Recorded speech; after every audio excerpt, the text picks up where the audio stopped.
the heart of this nation, under skies so blue, there's a spirit that's stirring, values strong and true. From the mountains to the prairies, from the cities to the sea, we stand for liberty, for faith and family. We're diving deep into the heart of what we believe. The Russia-Ukraine war, man, it's been a whirlwind, hasn't it? Every day it seems like something new pops up, a new worry. Yeah, it's been a lot. Today, we're gonna narrow in on one of those moments where things got really, really tense between Russia and then President Trump back in early March 2025. Yeah, early March 2025. I mean, it's fascinating looking back at this period because the whole situation was already so complex at that point. Yeah. You had Russia continuing its attacks in Ukraine, the U.S. sending aid, and European countries kind of trying to walk that line between, supporting Ukraine and keeping that Russian oil and gas coming. Yeah, a real balancing act, to say the least. Yeah. The deep dive that we're doing today is based on an opinion piece that we found from RedState. It's a conservative American news website. Okay. And this was published on March 8th, 2025. Gotcha. And this piece, it really focuses in on this major escalation in the conflict that really put Trump in a difficult spot. And you, the listener, you're probably thinking, oh, another escalation. Mm. But this one had some pretty serious global implications. Yeah, this wasn't just another day in the conflict. On March 7th, 2025, Russia, they upped their attacks on Ukraine. And not just military targets. I mean, we're talking cluster munitions, bombs that just scatter these smaller explosives over a huge area. And then ballistic missiles that were hitting civilian neighborhoods. I mean, there was even some really, really harrowing footage of a follow-up strike that targeted first responders in Dobropilia. Oh, wow. Yeah. It's hard to even imagine the chaos and terror. This escalation, though, like we were saying, this wasn't happening just out of nowhere. No. This came just a day after President Trump had issued a really, really public warning to Russia. Mm-hmm. He basically said, hey, if you don't stop attacking Ukraine, you're going to face some consequences. Right. And he threatened he called them large-scale banking restrictions, sanctions, and tariffs. So it was a direct challenge. Oh, absolutely. The author of this RedState piece, he argues that Putin's actions were a deliberate kind of slap in the face to Trump, a sign that he didn't believe the U.S. would actually go through with it. Right. With these threats. It was a test. It was a test of American credibility on the world stage. Yeah, and this is where this whole idea of a red line in diplomacy really comes into play, right? It's not just about Ukraine anymore. It's about American strength. It's about resolve. Yeah. The author uses that red line analogy very deliberately. It's like if you draw a line in the sand and then you let somebody just walk all over it, without any consequences, right. Well, you risk looking weak. You risk looking indecisive, not just to your enemies, but to your allies, too. Right. You lose all credibility. Yeah, so what's the author's take on how Trump should respond to this direct challenge? I'm guessing they're not really advocating for appeasement. Oh, no. The author acknowledges that there were some people calling for a softer approach. Basically saying, let's let Putin have what he wants. Let's bring the war to a quick end. But they make it very clear that this wasn't really the driving force in U.S. foreign policy at the time. Right. They argued that Trump had this obligation to take decisive action, to maintain America's standing in the world and to kind of deter these other potential adversaries, like Iran or China or even groups like Hamas from trying to take advantage of right. any weakness they perceive. It's almost like a domino effect, right? Yeah. If they see weakness in one area, it emboldens them in others. Exactly, yeah. But the author's solution, it goes beyond just punishing Russia. They want pressure put on Europe as well. And this is where the author's stance gets really, really interesting. Yeah, definitely. Because, remember, throughout this whole conflict, European countries, they were still trading with Russia. The author highlights what they see as this hypocrisy coming from Europe and points out that in 2024, Europe, they spent more on Russian oil and gas than they did on aid to Ukraine. Wow. Yeah, and it's something that Trump himself had criticized publicly, just days before this whole escalation happened. So the author is calling for, it sounds like a two-pronged approach, right? Yeah. On the one hand, they want Trump to follow through with his threats, with the sanctions, with the tariffs against Russia, which by the way, would affect roughly $4 billion in annual trade. Wow. But they also want him to push Europe to completely sever economic ties with Russia. Wow, that's a bold proposition, Yeah. to say the least. Yep. They argued that the U.S. under Trump could step in to fill the void left by Europe in terms of, things like oil, natural gas, and these other key imports. And they believe that this would kind of alleviate concerns about the economic fallout that European countries would face if they were to cut ties with Russia. So essentially, the author is advocating for this huge reshuffling of global economic alliances. Yeah. It sounds like this would have huge implications, not just for the U.S. and Europe, but for the whole world. Absolutely. It was a call for this fundamental shift in how the West approached its relationship with Russia. It's interesting to think about all of this in the context of Trump's, America First platform. Right. I mean, he campaigned on this idea of, a more isolationist foreign policy, but here we are. And he might have to take a really active role on the world stage. Yeah, I think you've hit on a key tension that really runs through Trump's whole presidency. This kind of push and pull between isolationism, but then the reality of global leadership. And this escalation in Ukraine, this really brought that tension to the forefront. So on the one hand, you've got this desire to avoid foreign entanglements. Right. But at the same time, you have this very real threat. I mean, we're talking about a nuclear-armed adversary, and there's this sense of responsibility, a responsibility to maintain America's global standing. Yeah. So it's not just about should we get involved. It's about, okay, if we do get involved, how do we do it effectively? Exactly. And what message does that send? And that's where the author's critique of European hypocrisy, that's where that comes in. They saw this as an opportunity for the U.S. to not only stand up to Russia, but to kind of compel its allies to acknowledge, their own role in this conflict.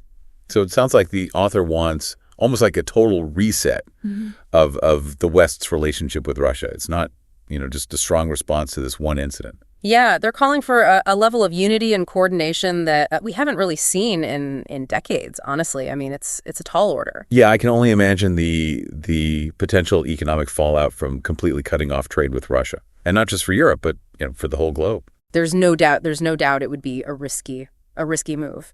But the author seems to believe that the risks of inaction, they were even greater.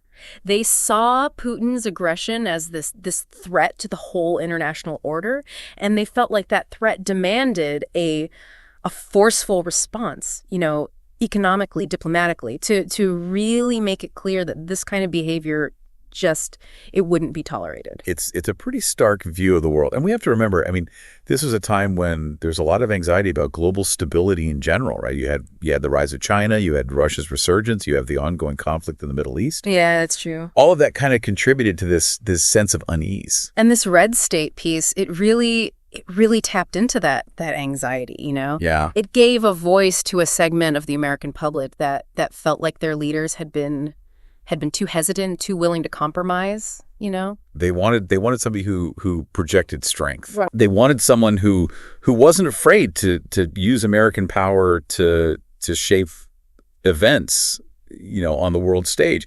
And maybe they believed that Trump, even with all the isolationist rhetoric, that maybe he was that guy. Well, and of course, the big question is, did Trump actually follow through? Did he take that decisive action that the author was calling for? That's a question for another deep dive for sure.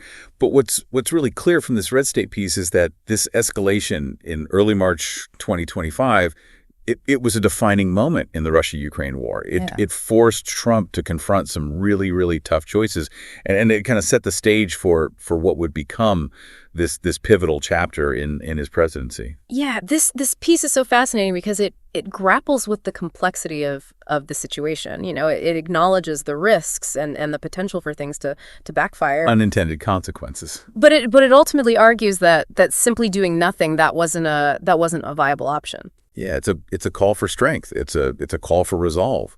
It's a piece that reflects this view that American power should be used, and it should be used proactively to shape global events. And whether you agree with that view or not, it's one that had a really profound impact on what unfolded in the years that followed. And this brings us to a pretty crucial question.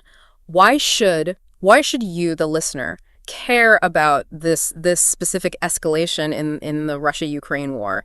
A conflict that seems to have endless turning points. Because this moment, it was about so much more than just Ukraine. It was about this global balance of power. It was about America's role in the 21st century. And it was about the consequences of choosing appeasement over confrontation in a world where the stakes just keep getting higher and higher. This RedState piece, it reminds us that history isn't just this neat timeline of dates and events. Yeah. It's a complex web of decisions, actions, and reactions. Yeah. And understanding those choices, understanding the pressures behind them and the potential fallout, that's how we make sense of the world that we live in today. It's like getting this glimpse behind the curtain and seeing how all these different players with their different agendas and priorities, how they were grappling with this incredibly challenging situation. And it underscores this fact that even seemingly small decisions, like imposing sanctions, that those can have ripple effects that go way beyond the immediate crisis. Absolutely. And the author of this piece, they were acutely aware of those ripple effects, and they believed that bold action was necessary to navigate them. So as we wrap up our deep dive into this pivotal moment, Yeah. I keep coming back to this question. What were the long-term consequences of this standoff between Trump and Putin? Did Trump's response, or maybe lack thereof, did that ultimately escalate or de-escalate the conflict in Ukraine? Did it lead to a wider conflict? Did it pave the way for some kind of negotiated settlement? These are the questions that linger. This really makes you think about how effective economic sanctions really are, as a foreign policy tool. Oh, yeah. I mean, they have a long, complicated history, haven't they? Absolutely. I mean, sometimes they work, sometimes they totally backfire, and sometimes it's almost impossible to really measure what their true impact was. Yeah, they're kind of a double-edged sword. Yeah. Because it's not, you can't always tell if sanctions are actually changing the behavior of the country that they're targeting, or if they're just hurting ordinary citizens the most. Yeah, I mean that's the real dilemma, isn't it? How do you balance the need to respond to aggression with the desire to avoid causing, just unnecessary suffering? Yeah. Tough questions. No easy answers. Nope. Questions that, world leaders are grappling with constantly. And it speaks to the complexities of global leadership in the 21st century. This deep dive has given me a lot to think about. Well, and this is where the real journey begins for you, the listener. We've kind of unpacked this one moment in time, but the story doesn't end here. What happened next? Did Trump follow through on his threats? Did Europe change its stance on trade with Russia? Did this escalation ultimately lead to a wider conflict, or did it somehow open up a path towards a negotiated settlement? So much to explore. We encourage you to keep digging into this, to consider different viewpoints and really draw your own conclusions. The story of the Russia-Ukraine war is still being written, and understanding these nuances is so vital for navigating the challenges we face today. Who knows? You might even uncover something that we missed. Until next time, keep diving. You Democrats, bloody bureaucrats, like a New York sewer rat. Go away, don't come back.